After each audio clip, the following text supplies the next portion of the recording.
Good morning. This is Faith in Our Hometown, brought to you as a community service and sponsored by Mercy Hospital, Joplin. And now, here is your host, Father Jay Friedel.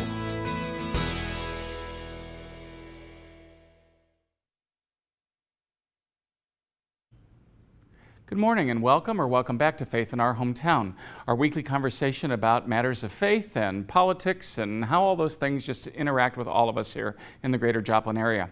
This morning, my guest is Curtis Prunty, who is the pastor of the Mount Hope Church of Christ. And so today we're going to be doing one of our shows on how are we similar and how do we differ.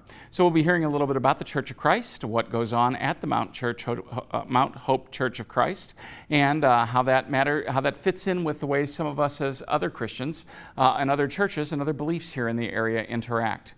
It's always important that we meet our neighbors so that we know who we're working with, who we're talking with, so that we can find areas where we can connect with one another. So, thanks for joining us this morning. We are going to break here for a moment for our Mercy Minute, and we'll be right back after this Mercy Minute. So stay tuned, and thanks for joining us.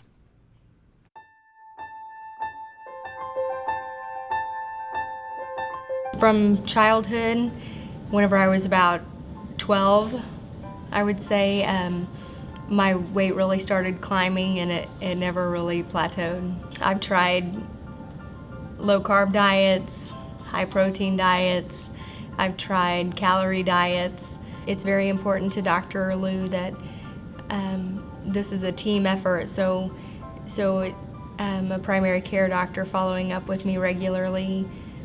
And the dietitian was very helpful on providing recipes and helpful information to help me be successful in my journey. I am very active and I play sports with the kids. We like to go play volleyball. I've done some warrior dashes.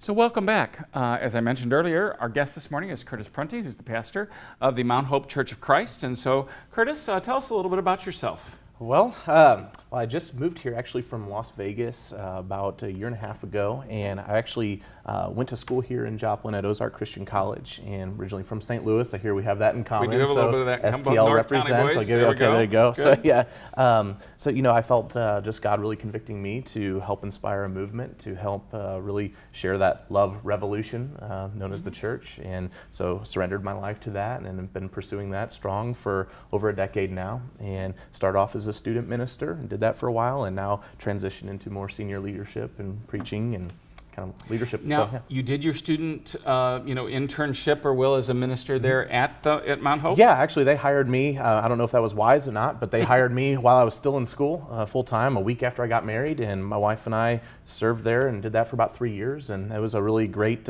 experience, but baptism by fire for sure, so that was intense. Yeah, it was good. So tell us a little bit about the Church of Christ. As I mentioned earlier in our introduction, this is one of those shows where we talk about how are we the same and how are we different from each other, and obviously we're both Christian, okay? But what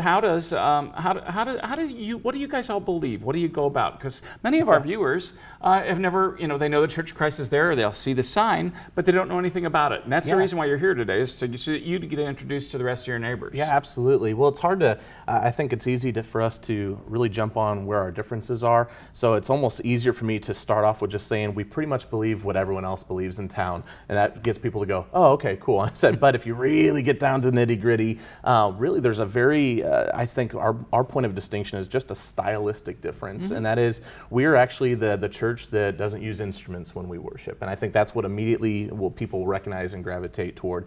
And I can get into a little bit of that or where that comes from. But I would say Mount Hope, where we are on the Joplin-Webb City border, we're actually kind of the unique ones. We're the redheaded stepchildren of the group, because we kind of have always done things just a little differently. So I would say that you guys are rebels even within your own. So, to say church rebels, we're rebellious, okay. The whole greaser thing. And so yeah, we've always kind of just been our own independent kind of operation, if you will. And so I think we have one foot a little bit in our heritage, where that a cappella without instruments background comes from, but then we have our foot and kind of just, we've always been faithful, hey, what is God calling us to do right here, right now. So it's kind of interesting, and have an opportunity to share that with people. So, in other words, basic Christian beliefs, that almost all Christians could say, the traditional Christians or mainline churches, as we sometimes would refer to them, we can agree on all that stuff. Absolutely. So like everything in the Nicene Creed, that most of us use, sure.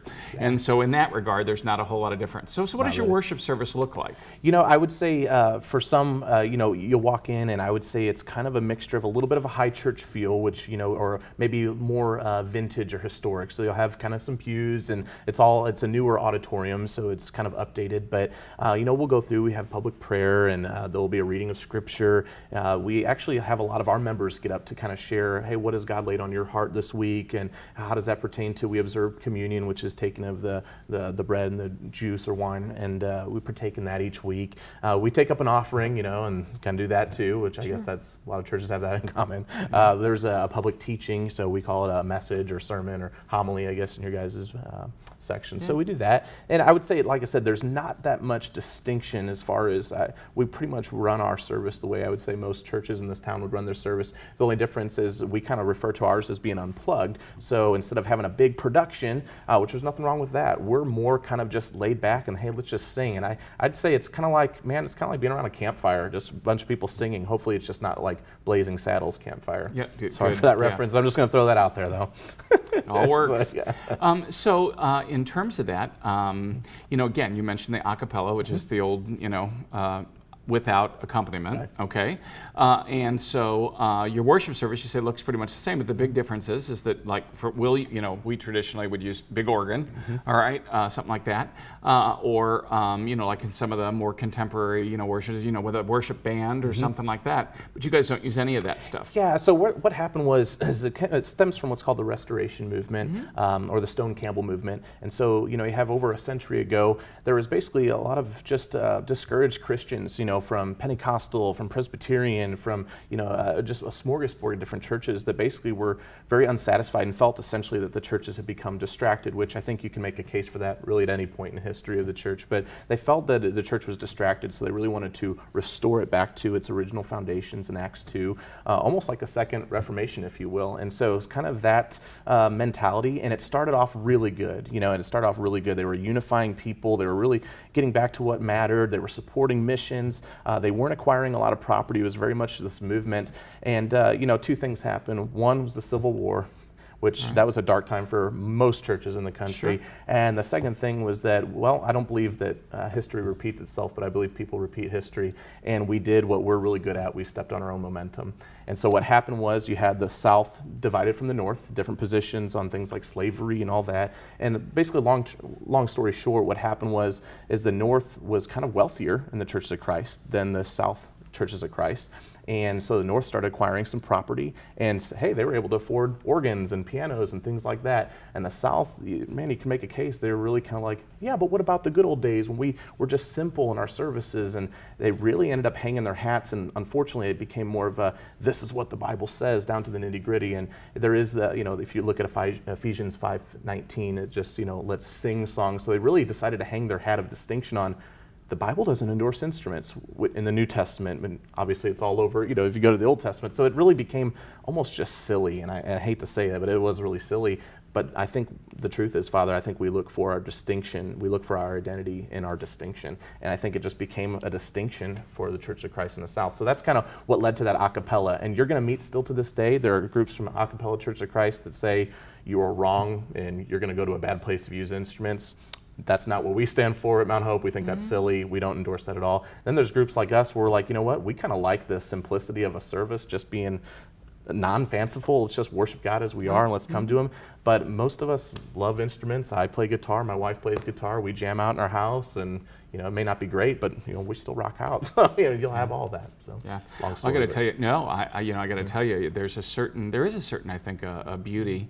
To sometimes being without. Every once in a while we will be, and I'm just going to tell this story on us in Carthage, at St. Anne's in Carthage, where Christmas Eve, 10 o'clock Mass, there was no accompanist. They were all, we were a short one, and everybody else was out of town doing our thing, and I will tell you that at the 10 o'clock Mass, on Christmas Eve, we didn't have any accompaniment. And I got to tell you, it was absolutely beautiful.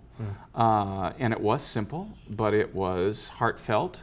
It was, everybody was singing their hearts out. I mean, of course, they were good because it was all Christmas carols. Everybody knew what they were singing and all that kind of good stuff. But and then I did some response things with them, and it was really, it was just lovely, Now, would I want to do that way all the time? Not personally, okay. But I gotta say, I can appreciate that sensibility or that desire to say, how could we, in some ways, just get to the good old, here's what's coming from my heart kind of thing. There's a guy, a Christian artist named Matt Redman, and he actually wrote a song, and part of the lyrics just say, when the music fades and all is stripped away, and I simply come. And what he talks about is how his church had really been a kind of production type church. Again, nothing wrong with that, but he said he felt as the worship leader with the instruments and the band that they started focusing on all the wrong things and all the details and the minutia of music and kind of in there. And he said he actually decided to take music out of the church, and they made a leadership decision, and the people were really shocked by that, but it was through that process that they were able to really focus on what matters the most. And from us coming from like a church plant in Vegas where it was instrumental and it was very much production because we had to meet our culture and our context, I'll tell you that was really a tough balance as a leader to be caught in, man, we've got to be on the minute, we've got to be on the dot, very production, and it can be easy to be distracting, but we can also be distracted in a cappella too. So, sure, but I mean, and I think that's, sometimes I think that's the challenge for any of us that do the same thing week after week after week. And it's the same thing when I think in terms of Christianity. Sometimes I'll say that the gospel, the good news is neither. It's not good because it's going to smack you right between the eyes, and it's not really news because we've been listening to it for 2,000 years. Okay, so it's like, hello, is there anything new in here? But I think that's the challenge for us: is how do we take something that's ever ancient and make it ever new? How do we take something that is so familiar to us because we do it all the time, but yet still find in it the beauty, the simplicity, the richness that's there without any of the other stuff. And again, I agree with you. There's nothing wrong with, there's nothing wrong with a praise band. There's nothing wrong with, good, organ music. There's nothing wrong with a great choir. There's nothing wrong with any of those things. But, from time to time, it's just kind of nice to, kind of remember what's at the core. What's at the core of all that. I appreciate the author Rob Bell, and he wrote a book called Velvet Elvis, and in it he makes a statement. He says it's up to every generation of Christians. They have to ask themselves the tough questions of what does it mean to follow Christ here and now. And if you're not asking yourself those hard questions, then you're probably not doing your faith job very well. And so I think for us as Mount Hope as a community and us as leadership and us personally, like that is something that we are wrestling with. And sometimes it's just a matter of preventing your faith from becoming stale. You do have to change up your rhythm and your context and your place. And in fact, when I was a student minister at Mount Hope, I had a group of students who would actually go visit Mass because they wanted to see history and they wanted to see mystery, which Catholics just nail that, and it's just on a good day. On a good day. There are those other days too, when sometimes it's just like that. But they wanted to see that God was reverent and awe, and not just something that's flippant and at our disposal or making him a boyfriend, if you will. And so I think there's some nice balance, and we're kind of a town that's fortunate to be a buffet of churches. I said there's 3 businesses in town: tattoo parlors, lawyers, and churches. As I said, especially if you hang around downtown. Especially if you hang around downtown. Well, we're here this morning talking with Curtis Prunty, who's the pastor at Mount Hope Church of Christ. And we've been talking a little bit about some of the things that are stylistic differences, but some of the things that also, that we can be united in our Christianity. So we're going to take a quick break and stay tuned and don't go away. This is Faith in Our Hometown. You're watching Faith in Our Hometown on KSN TV, brought to you as a community service and sponsored by Mercy Hospital, Joplin.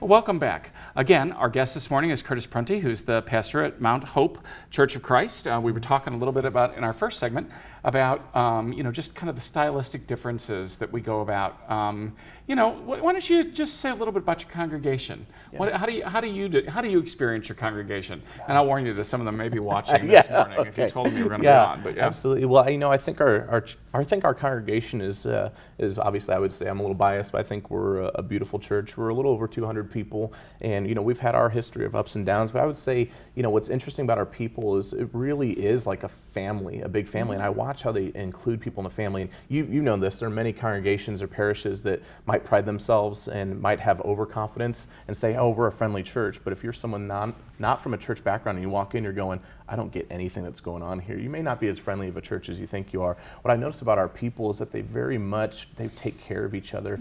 And to the point where I say this, if you want to see a church's true colors, remove the staff from the equation and see what the church does without a staff member. And what's interesting is there's churches that hinge on staff members, and our church just really isn't. So I think something that's humbling is that knowing that I'm not needed. And that's really kind of a beautiful thing, because I think that's kind of a biblical thing.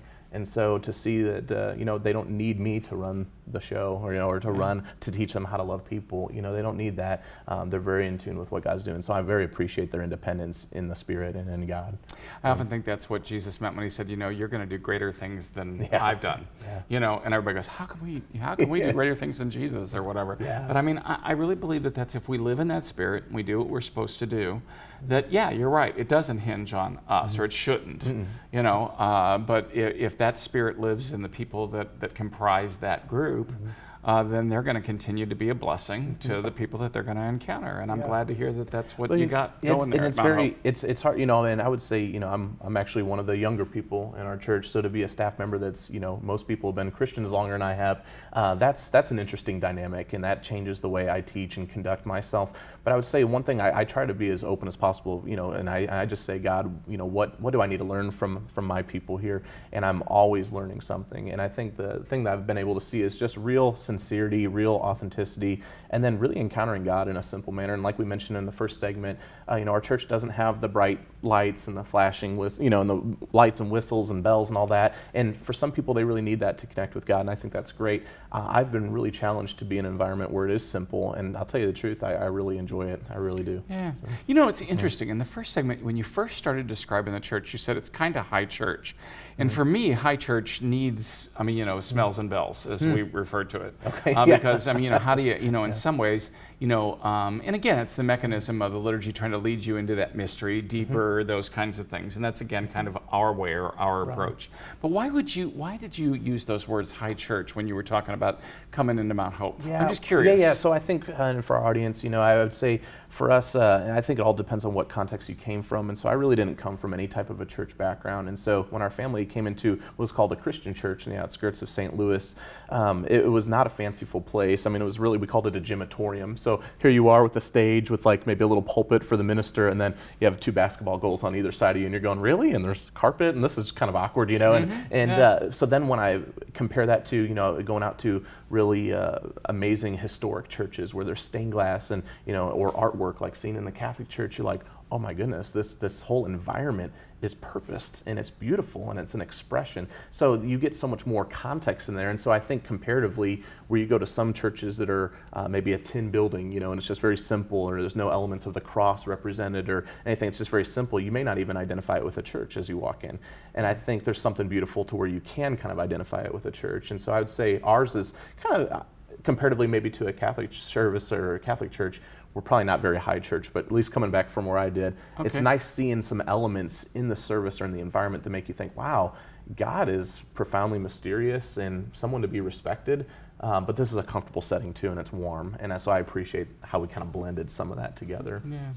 And again, I think, as I listen to you, I think it's a good reminder even to somebody like me who's used to all the stained glass and the statues and the paint and the colors and, and all that stuff, to remember that you should be able to worship God without all that. You really, I believe that theoretically, you should be able to worship God without any of that. But from our context and the way we would approach it and say, but it helps, and that's the reason why we do it. Absolutely. That's the reason why we use it. The reason why we do it. Just because we believe that all that stuff can help awaken the senses. But it's back to what you were talking about, the Restorationist movement. I mean, in some ways, what you guys were attempting to do way back was to say, well, let's get back to the core of that without some of the other things. And I think that that's always an important thing to kind of remember. It's an interesting balance, because I know that from our experience, sometimes all that stuff, it's supposed to wake you up, but if you don't stay in the game, it can kind of put you to sleep. Yeah, it can kind of wrap you in so much other stimulus that you never get to the core of the heart of what you're trying to do. Absolutely. And that would be that could be something again that we would have to guard against on our side. Yeah, As we're approaching it with our way of doing things, that we have to guard against that in a different way, the same way you guys have to guard against you getting stuck in your way of doing things. Absolutely. Yeah. Absolutely. And I think one of the conversations that we're having, because like I said, even though we represent Church of Christ, we're a different Church of Christ. And so some have said, we don't want to fellowship with you, which that's sad. And that's obviously, they're going to have to take that up with God. But then there's some going, thank you. And that's opened up more doors to partner with other churches of different background. When you take the tornado, for instance, in Joplin, it wasn't about doctrine at all. It was about mission. And so the conversation that we've been having is not, let's all agree with each other. And I think that's an impossible goal. Let's agree with one another. Instead, we've been talking, let's align with each other. And so at the end of the day, you and I may not agree on everything, right. But we can still align with why we're here and why we're purposed. Right. And so I think getting our people to understand that our church has been an easy sell. And I think getting other people to jump on that, it's been nice, because it says you can still sit at the table that makes the most sense for you at the end of the day, but we're still in the same banquet room. Oh, yeah. And I think that's just a fun conversation to have. Well, that's why we're doing Faith in Our Hometown. I mean, that's the reason why we're doing the show, is because we're trying to have that conversation. And again, no, I don't expect any of us to agree on everything, but I love the fact, and I loved the language you used there by saying, well, let's at least figure out how we can align. Because I can align in some ways even with people who aren't even Christian. I can align with them. Yeah, Christians weren't the only ones volunteering for the tornado. Exactly. So how do we do some of those things together? There's a lot of people out of goodwill out there that don't profess, especially in this day and age, the nuns, that don't identify with any religion or tradition, but yet there's still people of goodwill, that we want to connect with and figure out where we can align with, here together in this community. I do want to make sure that we touch on one little thing here, and you probably have been asked this lots of different times, so I'm going to toss it to you now, and that is, how do you differ then from the United Church of Christ? Oh, man. And again, quick answer, and I'm not asking you to do, because hopefully if there's a United Church of Christ minister out there who wants to come, contact me and we'll talk about that too. And you might have to do that. I don't know if I'm the best equipped to handle that, but I would say, I think from what I understand, that's more in the Northeast and Boston kind of areas where that movement separated. It's like this, we kind of said we're a denomination in denial. And that is, that we don't have a denominational head, but yet we like to be in a group, because that feels cool to be in that clique. And but yet, how it is. I mean, there can be differing churches even still within your group. And so I think, like I said, I think everyone's searching for identity in a point of distinction. And so, and that's where some churches just really, they like to cut and draw the lines in the sand and say, this is where we're hanging our hats on. To my understanding, and I don't want to speak where I don't know, but I think the United Church of Christ really tried to bring in a real small group of accountability, and really to make it a smaller house unit to where we could really share in confession, we can share in understandings, but I think some have really taken that to differing levels, and I don't want to say extreme, but I think some people, when you hear accountability, some will say, hey, let's meet up, and some will say, hey, what are you going to do as a result? And so I think they really end up taking accountability, led them into some different paths. And of that, I'm not all. I don't know if I have the education to share on that. Well, that's okay. I just know that that would again be one of those things that that a lot of our viewers wouldn't have any clue on. So you're not really connected with the United Church of Christ at all. No. Different roots, different movements in effect. And there are churches of Christ in the North that are instrumental. So just to give you an idea too. So it's just, Sure. And let's also make this connection, because again, I think viewers in our area would be interested in this. What's the connection between Mount Hope and the Church of Christ and Ozark Christian College? Okay, so I would say, like, if you see a Christian church in the Joplin area, we're pretty much like cousins, and so we agree pretty much on everything. It's just a stylistic difference. We just don't have instruments. Now, there's some of us that'll say, shame on you for having instruments. That's not us. So we're saying, great, good for you, that's awesome. This is just kind of a preference for us, but but we can still hang out and be friends and do work together, you know? So that's kind of the essential difference. But we stem from the Restoration movement, and like I said, we don't have a denominational head, but we are kind of networked. So for instance, Ozark Christian College, you know, there will be students from all backgrounds of Christian churches coming in there, and Church of Christ, and then Churches of Christ actually have several really great schools around the country, you know, Lipscomb and Harding, and some great liberal arts universities as well, and where Christian colleges tend to be more just specifically focused on like Christian ministry. And right. Yeah. But OCC was also out of the Restorationist movement. Absolutely. Correct? Yeah, exactly. And so that's the connection I was trying to get to make sure that our viewers knew that. And they rock you know, the house with instruments, so they're really good. Okay, so again, different thing, coming again out of that same movement, you know. Absolutely. So it's interesting, you know, just when you start seeing all these histories, you know, you'd have to take an entire course on how Christianity, you know, kind of like has found its various paths, you know, through the centuries. I was going to let you know, I think some people look at that and they go, man, you guys just can't agree with each other. And I said, but again, I don't talk about agreement, I talk about alignment. But I would say this, my mentor, a guy named Dr. Carl Wendt, he's a counselor here in town, great man. He framed it, I think, in a way that's brilliant. He said, you know, we all need to sit down at a table that makes the most sense. And isn't it cool that in Joplin, there's a lot of different tables, all different options for people. Not everyone's going to get on board with the a cappella. Not everyone's going to get on board with an organ. Not everyone's going to get in, you know, there's different places for people to sit down. And I think it's a brilliant and a beautiful expression. So I think we all have something to offer. So my challenge to other churches is really just own your niche, really get in and own that. And you're going to connect with someone through that. And I think that is a brilliant statement. And we're going to take a break here for a moment to listen to another Mercy Minute. We're going to be right back after this. Stay tuned.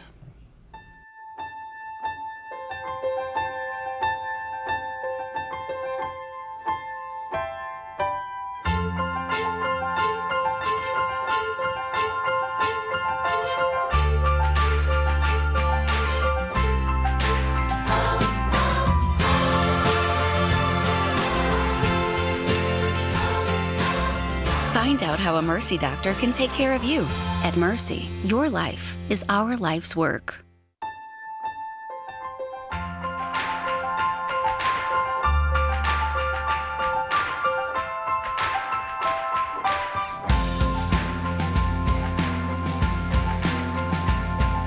Quality, safety, and an exceptional patient experience. Mercy is grateful to be recognized as one of the top 15 health systems in the United States. At Mercy, your life is our life's work. Well, thanks for joining us again for this episode of Faith in Our Hometown. Our guest this morning has been Curtis Prunty, who is the pastor of Mount Hope, Church of Christ. And this morning's conversation is one of the reasons why we do this show, why we wanted to do it in the first place. Because what we really wanted to do is to see what our other neighbors thought, and in Curtis's words, where we can align. You know, again, we're not going to agree on everything. That wasn't the point, and that's not the reason why we're doing things. But, as he quoted his mentor, Dr. Carl Wendt, talking about the fact is, we're going to sit down at the table that makes the most sense for us, but isn't it great that we can sit down with so many other people and share, what's at our table with people who have other tables that are so similar to ours. It's a good opportunity for us to come together and to talk. Today's show is how we differ, but it's really how we're pretty much the same. So thanks for joining us again for Faith in Our Hometown. Come back again next week where we'll have another conversation about what happens in faith and here. Thanks for watching. Faith in Our Hometown can be seen Sunday mornings at 6:30 and 9 a.m. on KSN. Brought to you as a community service and sponsored by Mercy Hospital, Joplin.